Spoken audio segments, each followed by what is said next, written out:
Okay, guys, welcome back to Season 1, Episode 9 of Soaring Highs and Crushing Lows. I don't really have any embarrassing life stories for you this week, so I'm just going to try and do a 45-minute to an hour episode here, okay? It's the 9th episode. Again, like always, I'm skating on thin ice here. I think last week it was probably interpreted as a little bit racist, but it seems to me like we're blaming the wrong person here, okay?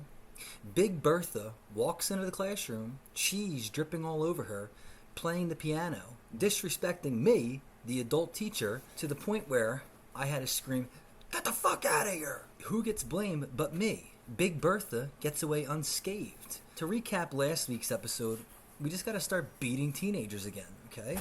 I think it works. I think these teenagers get away with a lot, and fuck them. You know, I don't like teenagers. I said it once, I'll say it again. When I was a teenager, I didn't like them. Now, I'm a 32-year-old man, I despise them. They're dangerous, they're aggressive, they're unpredictable. I just don't want to be around them. I don't fucking like them, and I'm not going to apologize for it. And if any teenager out there wants to fight, bring it. Except for those one teenagers that are all jacked up on steroids, whatever they're doing these days. Some good news. John Fetterman is now out of the hospital. John, welcome home. The doctors at Walter Reed announced that John Fetterman is out of the hospital and his depression is in remission? I'm sorry, what? His depression is in remission. I'm calling bullshit, okay? Just like that scumbag motherfucker Ben Simmons said, "Oh man, I can't play because I'm depressed." These guys don't know what depression is, okay? Depression, I told you, I suffer with it brutally. I can't get out of bed some days, but I have to, because depression really affects the people that are sad, are lonely, are depressed, and we still got to get up and go work 12 hours a day. Okay, where is our weekend at Walter Reed? I want to go to Walter Reed. And Ben Simmons was another one. "Oh, I'm depressed." What are you depressed about, dude? You play basketball for a living. Depressed? Go deliver ice cream for 12 hours, having Indian people yell at you, "Buddy, you are ripping me off." Okay, then come back to me and talk to me about depression. And this is kind of a segue into my first section of the podcast this week. I'm getting real sick and tired, and you guys probably are too, of women on Instagram. And I'm talking about Instagram models. You know, I see a lot of the, unfortunately I live down here in South Florida now, and a lot of these like girls, they're posting up in Miami, "Oh my god, it's Ultra Week." And that's fine, they're Instagram models. No one knows what they do for a living, but they say stuff like this: "I need a vacation away from my vacation." What the... Listen, anyone who ever says, "I need a vacation away from my vacation," punch them right in the fucking face. Punch them directly in the fucking mouth. A vacation away from... Go fuck yourself. And that's really not the thing that bothers me the most about it.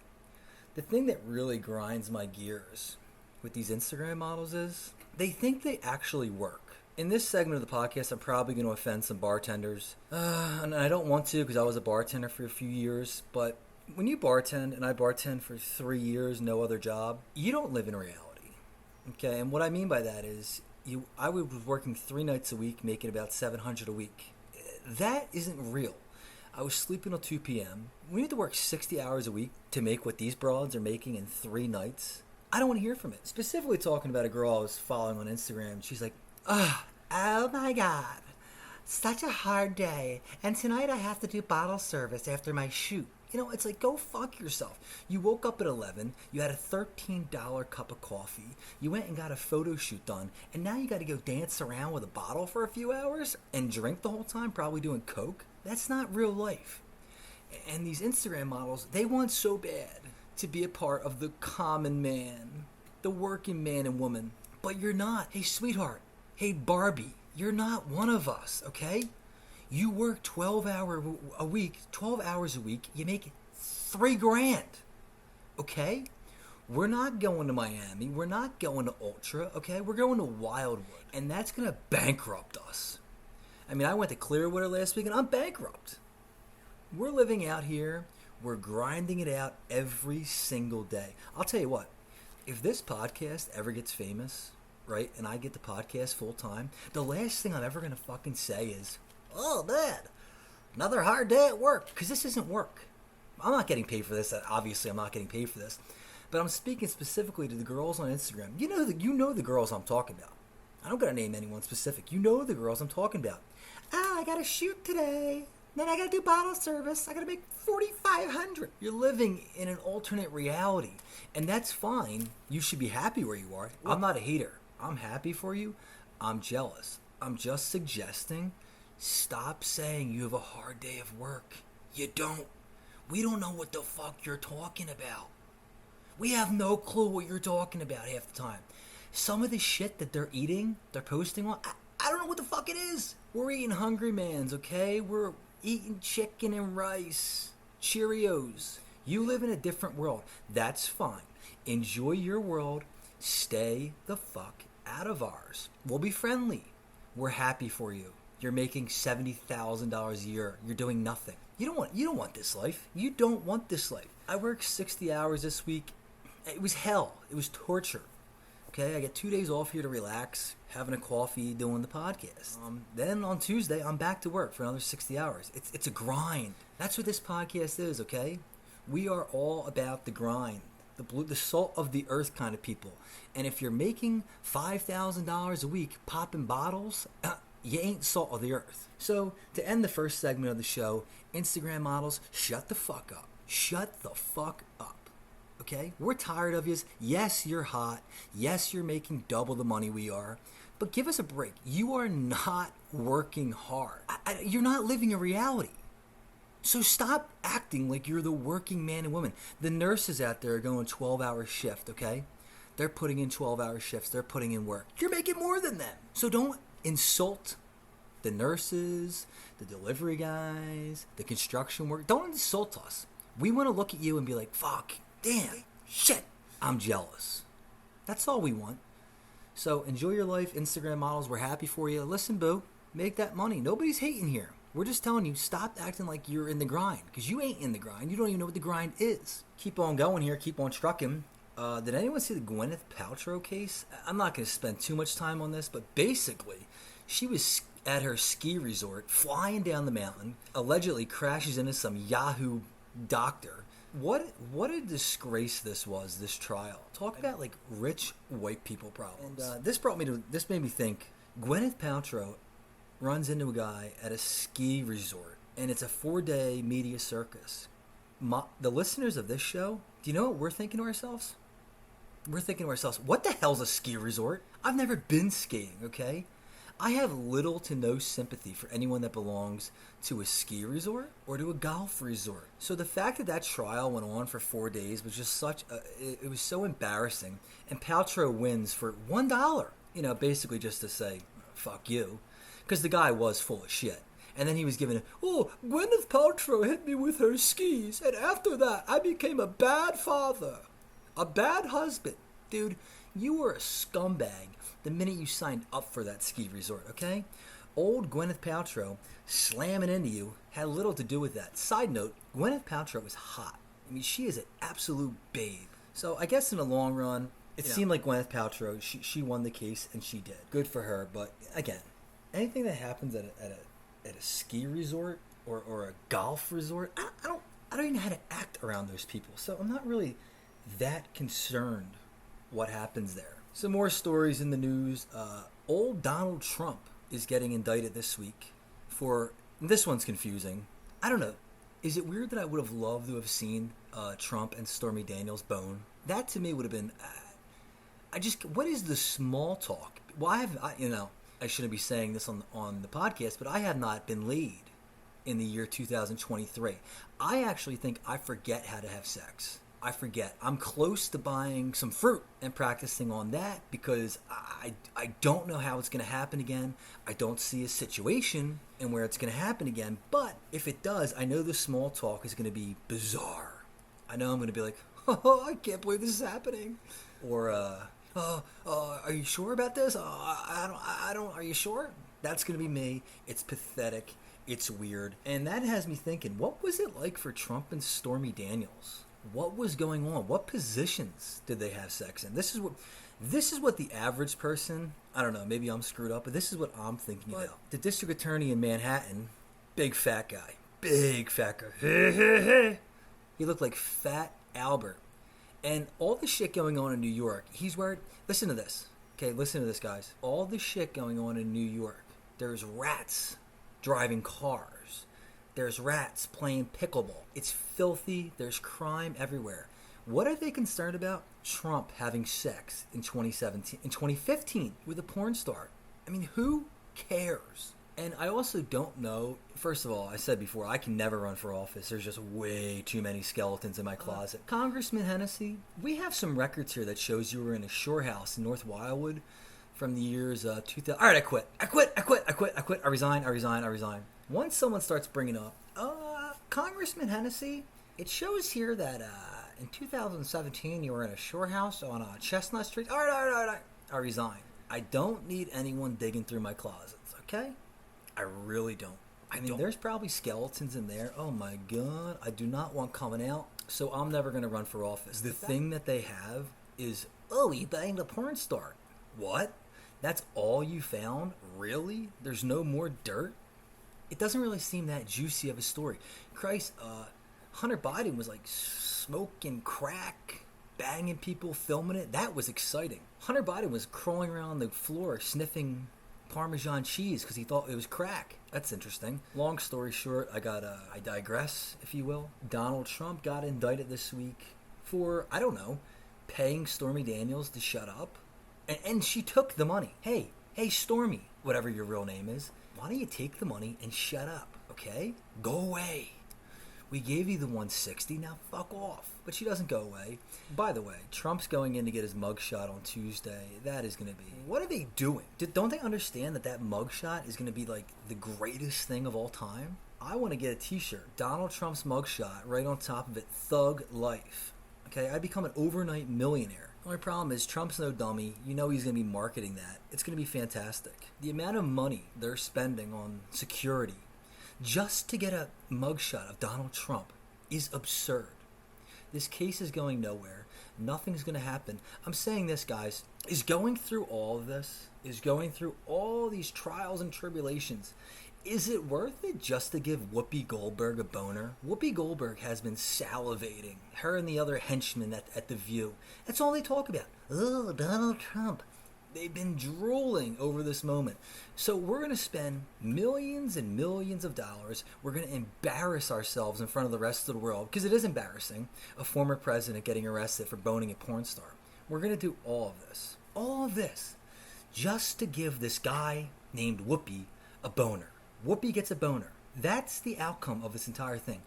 Whoopi gets a boner, and America suffers. Congratulations to Whoopi Goldberg. You're the winner. I'm going to sidetrack here into a story. We're going to go back to episode 1 when I was talking about shitting your pants in your 30s. Got another story that happened just yesterday, guys. Here's what happened. I'm at Wawa, and I'm filling up the ice cream freezer. I'm filling up the freezer, and there's a rumble. There's a rumble in my stomach. I had eaten $2 burritos from Taco Bell at my previous stop. There's a rumble in my belly. I know what this is. You know what this is. I'm going to shit. Okay, but it's not that bad.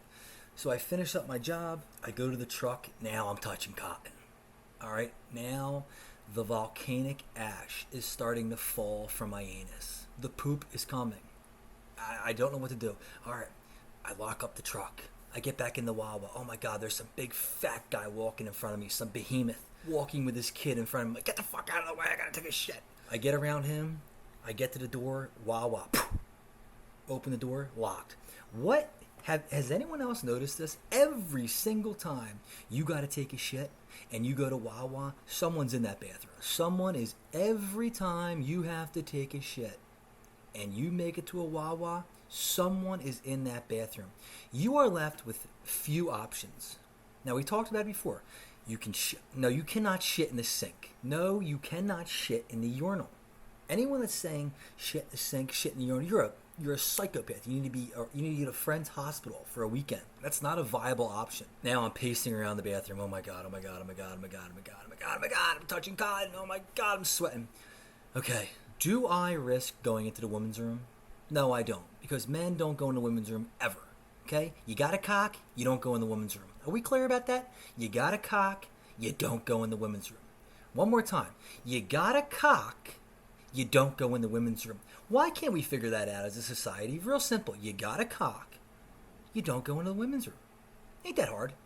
So I look at the women's room, I think about it because we all think about it. I don't do it. It's called having a conscience, okay? No, Francis, no. You have a cock. You don't go in the women's room.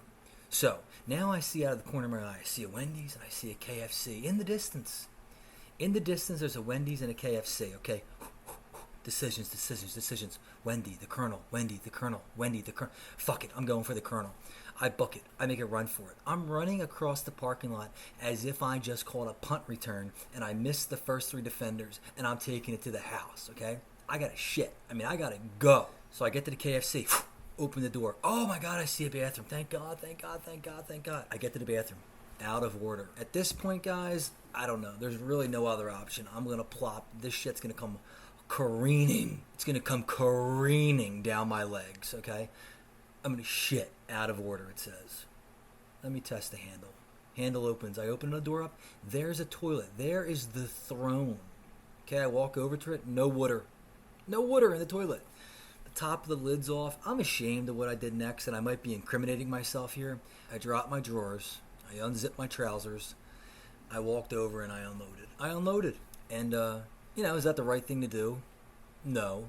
Is that making somebody else's life miserable? Probably. Was me shitting on the floor, would that have been more beneficial for the person that has to clean it up? No. So we're running into things here. For me, as a society, there's so many things we have to worry about these days. And I had some good suggestions. Someone said to me, hey, Fran, why don't you bring a bucket on the back of the work truck and some toilet paper? Not a bad idea. It's not a bad idea. In the perfect world, a utopia, we could have porta potties like on every corner, like you could just go in there, go to the porta john, take a shit. And some of you might be listening to this going, what's up with this guy? What's up with this guy? Why can't he control his bowel movements? And I don't think you're really being considerate, because I'm driving. I'm on the road 12, 13 hours a day. I ask you, do I come into your house and ask you how many times you shit? If anyone out there is criticizing me, shaming me, I bet you there's some corporate shill that logs in. He works from home. The guy that's criticizing me. When he has to take a shit, he just walks over, closes the laptop. Earlier I was talking about the Instagram models, how, I'm not mad at you, I don't hate you. Work from home people, fuck you too. Because we know, come on, work from home people, come on. We know what you're up to all day.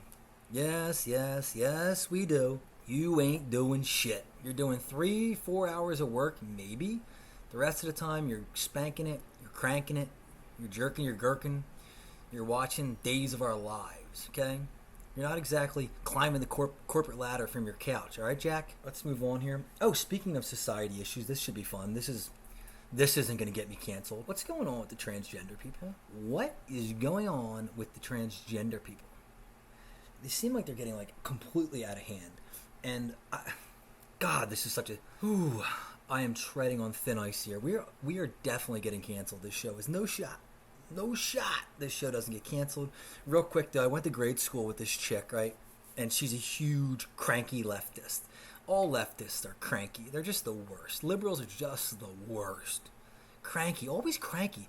The things that liberals worry about never even cross my goddamn mind. So, real quick, let me take a sip of the coffee.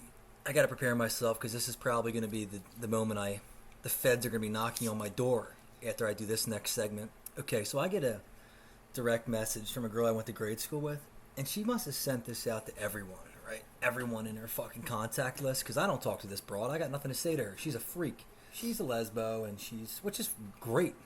We are allies of the gay community here. We're very pro-gay on the show, and that's fine.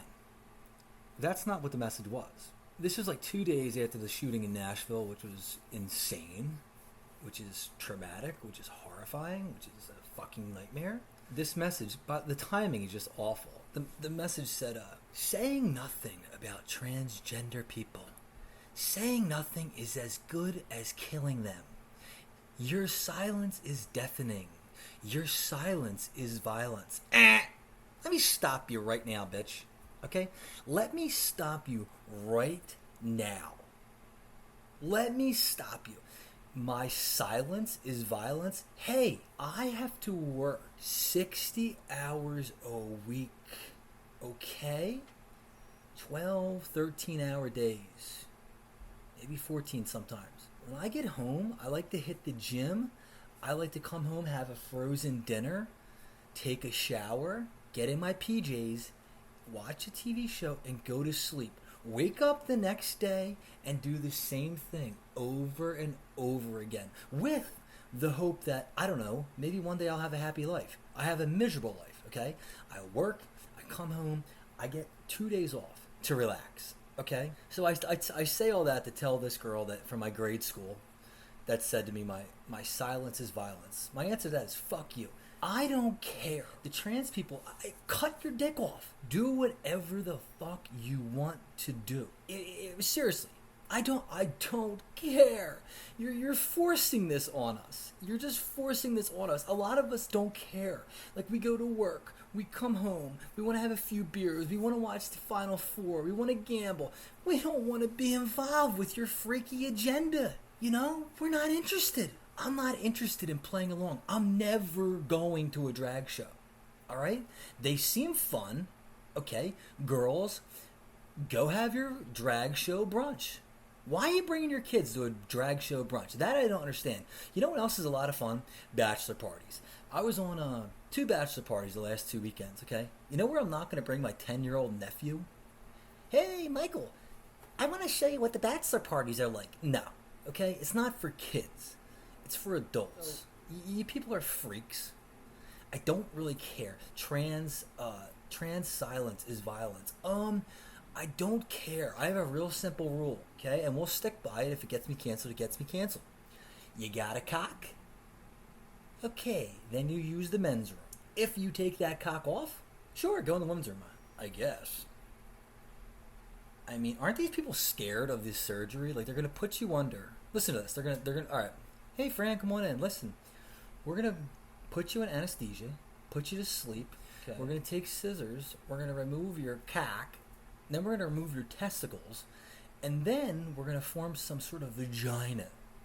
What? Dude, I was afraid when they took my tonsils out. So I'll tell you one thing. These trans people are brave. But, you know, why can't we just not care? I don't want to be involved. I think it's weird. Like, leave me alone. If you want to be a woman, go be a woman.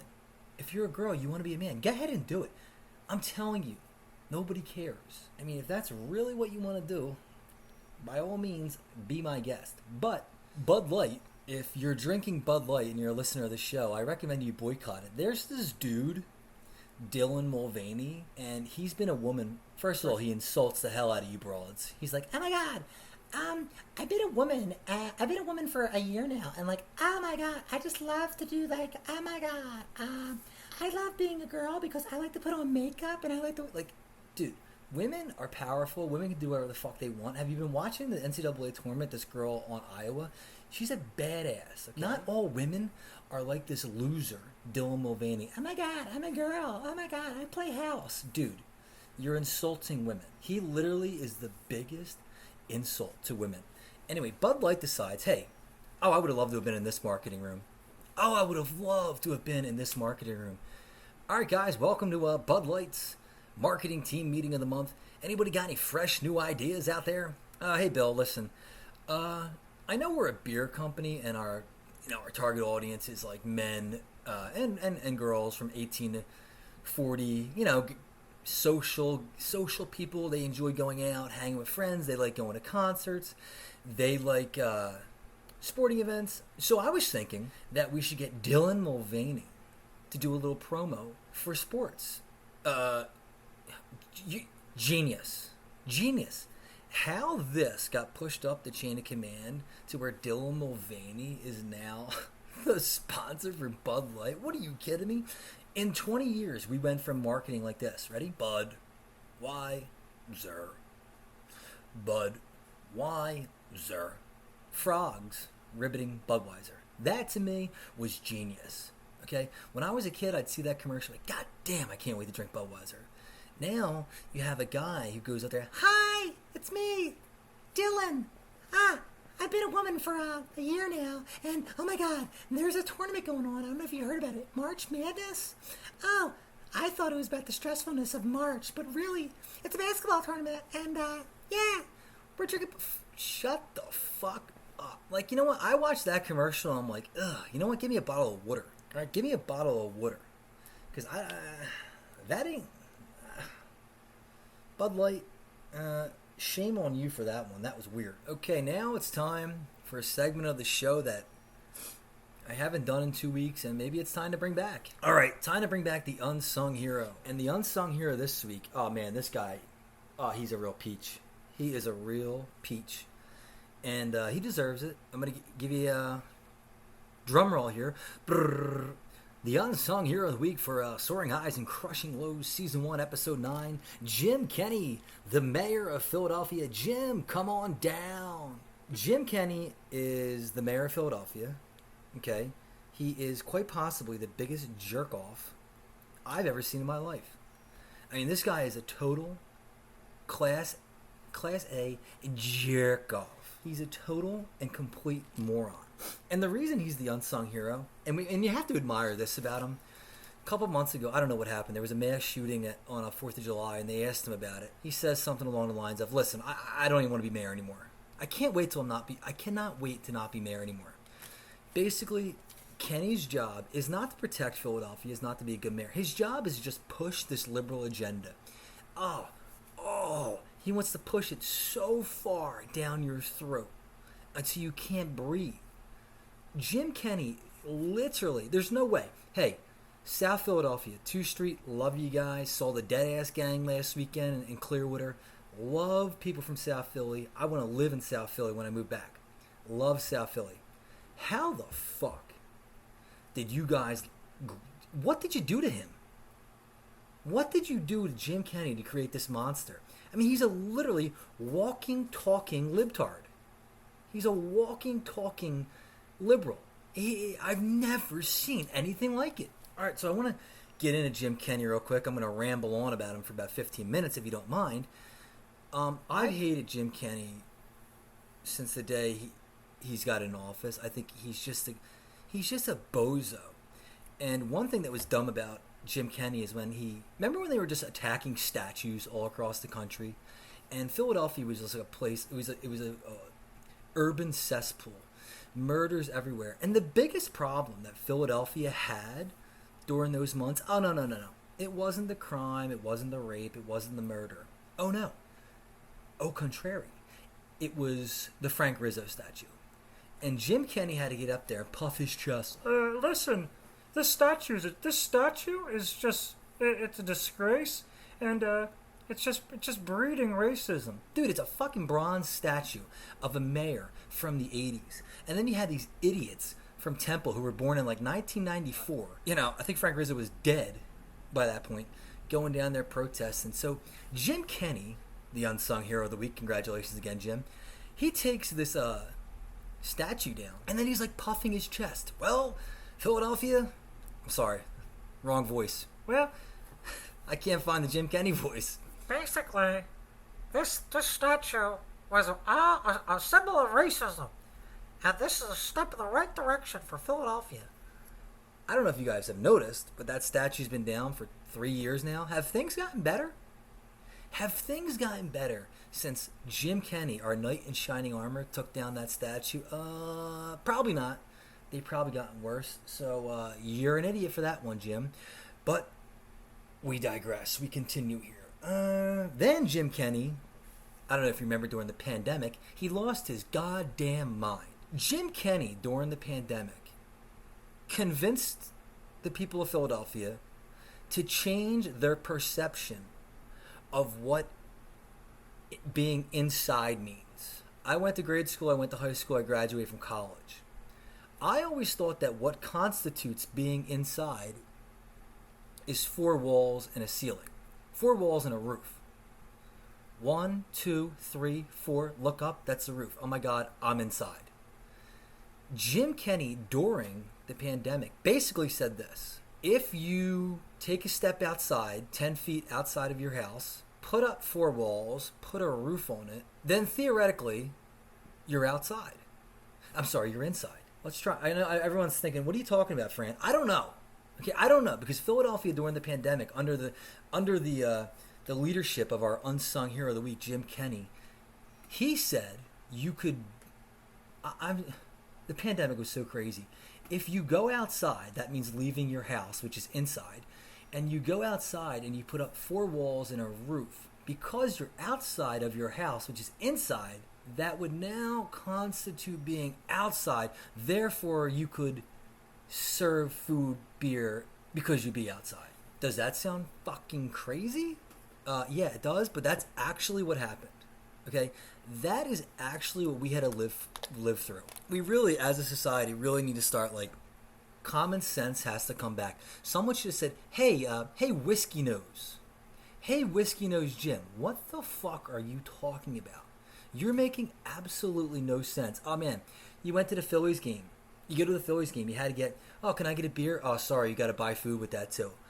Somehow buying food and your beer limited your chances of getting coronavirus. And everyone participated in it. I never participated in any of the corona shenanigans, okay? Not once.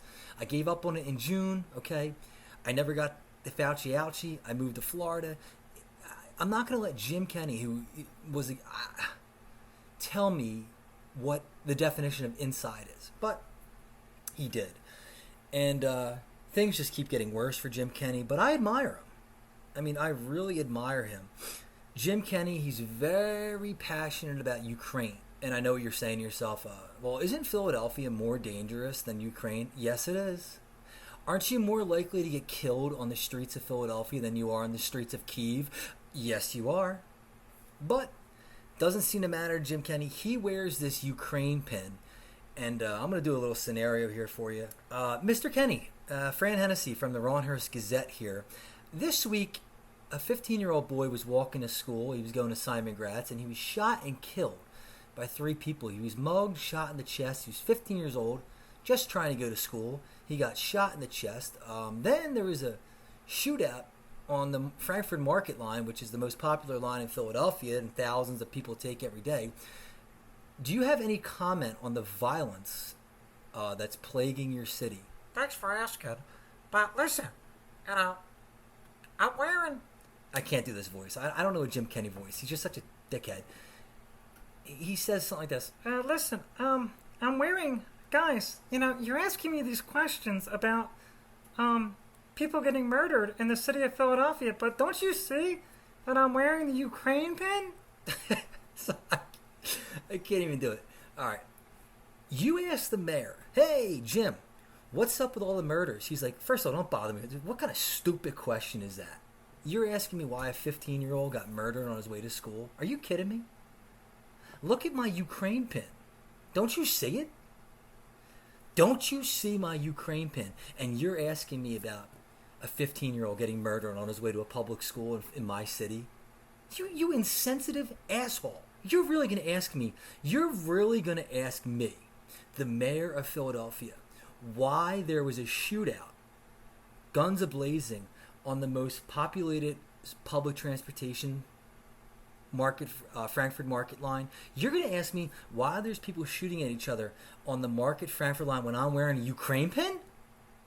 You insensitive son of a bitch. Mr. Kenney, how you doing? Frank Hennessy here with the Ronhurst Gazette. Have you been to Kensington lately? Yeah, it sort of looks like a third world country. It's terrifying. Children have to walk by there every single day. They have to step over needles. They're just trying to go to school. And there's crackheads everywhere. There's naked people jerking off on the corner. It looks like a third world country. Mr. Kenney, Mayor Kenney, do you have any plans to clean up that section of the city? Just wondering. Wow. I'm sorry, but am I hearing this correctly? Are you asking me what I'm going to do to clean up the streets of Kensington when you can clearly see that I'm wearing a Ukraine pin? Where are your priorities? Look at my pin. Look at it. Ukraine. I'm wearing the Ukraine colors. And you have the insensitiveness to ask me about the heroin epidemic? I mean, that is just fucking ridiculous. You ought to be ashamed of yourself. Who do you write for? The Ronhurst Gazette. Yeah, well, I'm gonna get in touch with the Ronhurst Gazette, and that is just a ridiculous newspaper. You should be ashamed of yourself. Mr. Kenney, one more question. Yeah, hi Jim, it's me, Frank Hennessy again from the Ronhurst Gazette. You guys seem to be steadily hitting 500 murders. There is 1,500 carjackings in the city. It seems to me that like businesses are fleeing Philadelphia. They don't want to open up business there. Small businesses are getting robbed all the time. Store clerks are living in constant fear. The Asian community is particularly attacked on a regular basis. They're mugged, they're robbed, they're beat, they're raped, and they're scared. You know, they have a corner stop at 16th and Sydenham, and they're scared. They don't want to open their businesses. They're getting robbed left and right, and these teenagers are the ones pulling the triggers. The teenagers are running wild. I'm just wondering, do you have any sort of plan to curb the violence in our youth in this city? Is there anything that you're looking to do? I need a city controller, or I need someone to remove this gentleman from the chamber right now, because he is asking me what I'm going to do about youth violence and stores fleeing the city of Philadelphia, when he doesn't even take into consideration the fact that this week I raised the trans flag. I raised the trans flag for Trans Visibility Day, and this son of a bitch from the Ronhurst Gazette comes in here and has the audacity to ask me what I'm going to do about businesses fleeing Philadelphia. Are you guys fucking kidding me? Are you being serious? I have the Ukraine pin. I raised the trans flag. What else can I do for this city? Ask yourself that. I'm the mayor. I'm Jim Kenney. What else can I do for this city? I got the Ukraine pin. I got the trans flag. All right, no more questions. Oh, yeah, and then the one in the back. Hi, Mr. Jim. I got one more question. My name's Francine Hennessy from the Ronhurst Gazette. What you gonna do about the water situation? We can't drink water. What you gonna do? Another stupid question. You know, these reporters, they're coming in here, they're asking about the violence, they're asking about the drug epidemic. And now, they really have the audacity to ask me why they can't drink water, tap water, why they can't use the water to wash their clothes, they can't do anything with the water. You're really going to ask me that question when I raised the trans flag last week?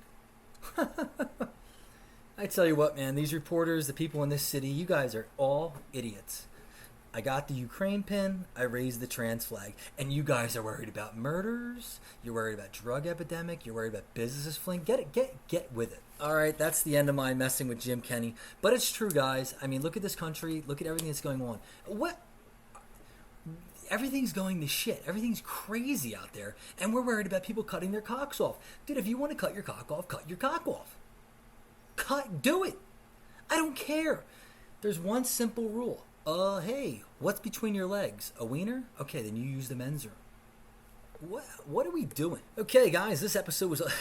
I have to end it. I'm sorry. I'm getting out of control here. That's going to be the end of this episode. 45 minutes. I went longer than I usually do. We're going to come back next week. I'll have some stories about my sad, depressing life. Once again, it's all crushing lows. I might just change the name of this show, guys. I don't know. Maybe I'll just name it Crushing Lows.